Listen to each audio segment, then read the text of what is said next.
As-salaam wa-alaikum, brothers and sisters. Welcome to Year 3 of the 17 Verses podcast. I'm your host, Maher Haq. In this podcast, we take a small selection from the Quran every day and recite it to you in plain English, so you can get a small slice of God's Word while you go about your day. By averaging 17 verses per day, we're able to break the Quran down into manageable pieces and finish it in 1 year. If you enjoyed the podcast, please help spread the word. Tell your friends and family, subscribe in iTunes or Stitcher, and write us a review. Today's selection is from Surah 77, Al-Mursalãt, or Those Sent Forth, verses 1 through 28.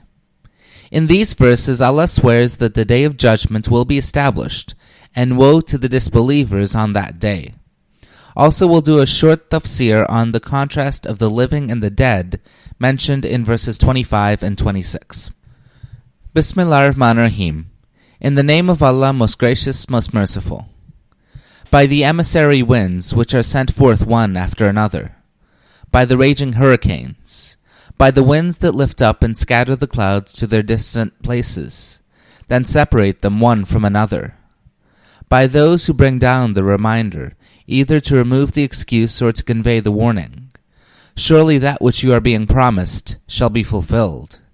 It is going to be fulfilled when the stars will lose their light, heaven will cleft asunder, the mountains will crumble into dust, and when the messengers will be brought together at the appointed time.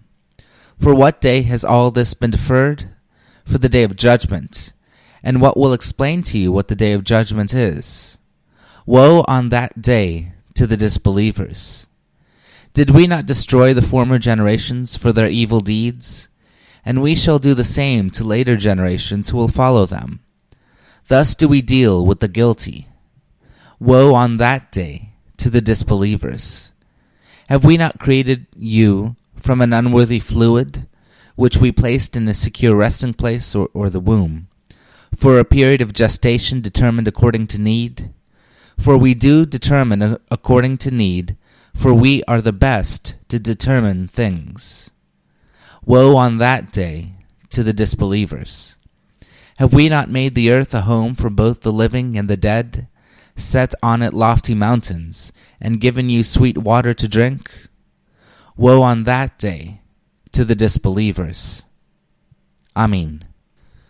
Now, concerning the parable of the living and the dead mentioned in verses 25 and 26, quote, the earth is a place where death and life, decay and growth, green grass, stubble and fuel, corruption and purification jostle together, one often leading to the other. The drama which we see with our own eyes in this world should enable us to appreciate the wonders in the spiritual world, where the despised and rejected receive the highest honor. Lazarus rests in Abraham's bosom, and the Pharaoh is led in chains for his arrogance and his sin. End quote. This concludes today's episode of the 17 Verses podcast.